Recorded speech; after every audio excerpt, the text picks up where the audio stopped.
starting it off really simple. Why now? What brought you to UFC BJJ now? Why did it feel like the perfect time? I think that the sport is just growing so much and it's reaching such a wider audience. I think that the matches that we're trying to bring from the UFC perspective are going to be very interesting matches. But I think that the sport is growing to such a point where everybody wants to be involved, everybody wants to understand it more, and everybody wants to watch it. So the more accessible it is for the wider audience, the better it's going to be. And what better platform to put that on than the UFC? Speaking of exciting, interesting matches, you have Alex Enriquez this week, which I was really excited about because it is a rematch, which I feel like I haven't had a lot of people talking about that I've heard. And that match, I feel like right after that, you just flipped a switch. Like you went on this absolute tear that you're still on today. So was that something you sought out, or it kind of just worked out with UFC BJJ? Well, for me, it was like, look, I got to say thank you to Alex because she lit a fire under my ass, all those years ago. And she really kind of get me into gear. And I've been on a tear ever since. And just kind of trying to evolve as an athlete as best as I can. And I think this is the best platform to now put that rematch back on just to show the difference between where I was and where I am now. I think UFC is a really good platform to put that in. The 3 5-minute rounds rule set is a great platform to put it on to keep it all interesting, to keep it high pace. But no, I gotta be grateful for Alex for that. Where you are now to then coming in, even though it was a few years back, is there anything you're taking in from that or anything you switched up in your game? Or are you just excited to show who you are now compared to Uh, years ago? I think I'd be silly to think that she's the exact same athlete as she was that many years ago. But I think that, we've done so much work and we've done and learnt so much in that year and a half, 2 years, however long it's been. So I'm coming in as a completely different athlete. We always learn from our mistakes and we learn from things that have happened in the past. And, I've definitely learned from the past 2 years very well. And I'm bringing all those new experiences, those new techniques, those new mindset changes into this match. Not spoiling too much about your game plan. If you picture your perfect performance, you're getting your hand raised, what does that look like for you? I'm a submission hunter. I've always been a submission hunter. I have some of the highest submission rates out of any grappler. So that's exactly what I'm going to be looking to do in this match, and that's hunt for every kind of submission I possibly can. Upper body, lower body, it doesn't matter to me. But my job is going to be to put her away. Does that make it even more exciting being with UFC BJJ and the rule set that really does reward and promote, and people have come to expect those really exciting high-paid matches? I love that because I've always been a submission hunter. So now to have a rule set that's really pushing that for every single athlete, that's the point of jiu-jitsu, right? The point is to try and grab something and try and break something, or trying to hold somebody and try and put them out unconscious. That's the whole point of jiu-jitsu. So to have a rule set now that is very much with that at the forefront, that's very exciting and it works very well for me. I'm gonna pivot to something that was not my plan next. What are the fight week nails? I just got a flash of them.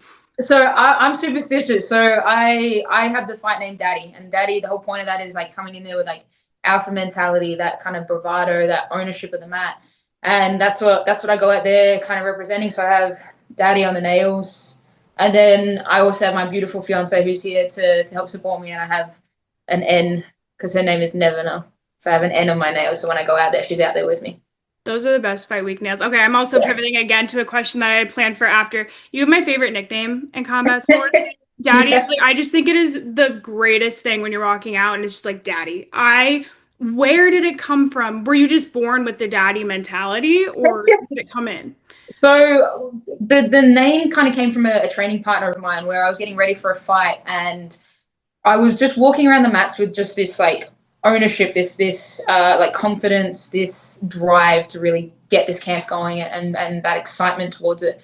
And she kind of pulled me aside. She's like, you know what, there's something about you going on right now. She's like, you got this, I don't know what to call it. You got this like daddy mentality, this daddy persona. And I'm like, I like that. I think that that's awesome. And I ran with it. And I really like the connotation that the word daddy has. And it's, it has that masculine energy. It has that like ownership energy, that alpha energy. And that's exactly what I'm going for. And it reflects my style in jiu-jitsu as well. Like that's the kind of style of jiu-jitsu that I have, which is wanting to control, wanting to submit people, wanting to like really show dominance. I was curious. I saw on your Instagram the other day you posted wearing an Everybody Watches Women's Sports shirt with Sean Strickland. How does it feel Oh, to be yeah. the one that broke the barrier? And Oh, look, he knows. He loves women's sports. He knows that he loves women's sports. He just needed a little bit of a push in the right direction. I walk in, the first thing he says is, "I can't wait to watch you compete." I'm like, I know, because he wants to watch, he wants to support. You know, he puts on this tough guy mentality, but he's a tough guy at heart, and he wants to support the women. Everybody does. That's why it's true. Everybody watches women's sports. Everybody can talk shit about it. Everybody can have their opinions, but at the end of the day, they're watching. In the last few years, it's been so exciting to see what's happened with jujitsu and even like a lot of stuff that you've consistently talked about, and you've really become kind of one of, if not the face of really advocating for women within the sport. And it's been so exciting to We see. just want to keep pushing it. Like I think that there's so much talent there, and so many people love watching women's jiu-jitsu, love watching women's sport in general. So my job is to be at the forefront and to push for that, and just to kind of shut these guys up that are wanting to talk smack about it. Because like even if they're talking smack because they're scared to admit that they still watch it and they still enjoy it, and we're out here for everybody. Every single time. There's always something that they come up with, and then you're watching the next fight and you're talking about how this weekend how Alexa Grasso, Macy Barber was like the craziest thing you've ever seen. That was wild, absolutely wild. But it's not the first time that the women have really been the main attraction, the main event of some of these massive fight promotions. So I'm gonna buy everybody watches women's sports shirts at this point. 100%. Yell it from the rooftops, tell everybody. It's Mhm. exactly the case. Everybody watches women's sports. Looking at your Instagram, you're busy. Like I think I'm busy and I probably am, but you're between coaching and seminars and competing and the tear you've been on, you're busy. Like how do you keep yourself grounded and how do you keep that balance in your life still? Oh, my life is chaos, absolute chaos. And if I didn't have the people around me that I do, if I didn't have my beautiful fiance, if I didn't have my amazing manager and my coaches, my life would be chaos. So they put some chaos, they put some organization into the chaos of my life to make sure that it actually goes in a good, positive, productive direction. But I like living in a little bit of chaos. Like we're gonna go to Japan after this, and then back home, and then probably back to America or maybe Europe. And it's just we're living life to the fullest and really enjoying doing that. Final part of this, I want to do some rapid fire, more fun questions that aren't necessarily all jujitsu based. First one, is Vegemite actually good or are Australians trying to gaslight everybody? Very small amount, butter, and it's great. What's the flavor profile? Salty, Oh, really? salty. But like if you have buttery, then it's like salty, buttery, like oil. It's good. It's like refreshing kind of. Okay, because I feel like every video I've seen, Australians are like, this is the greatest thing ever, and somebody else tries it. Granted, normally when I see people, they put like a whole spoonful on. Yes, you know, you got to do it right. There's a very particular way to do it. You know, it's not Nutella. Don't treat it like Nutella. It's like very small. It needs to be transparent. Okay, I need to try this. I'm always asking people, do you have any superstitions? And they're all like, no.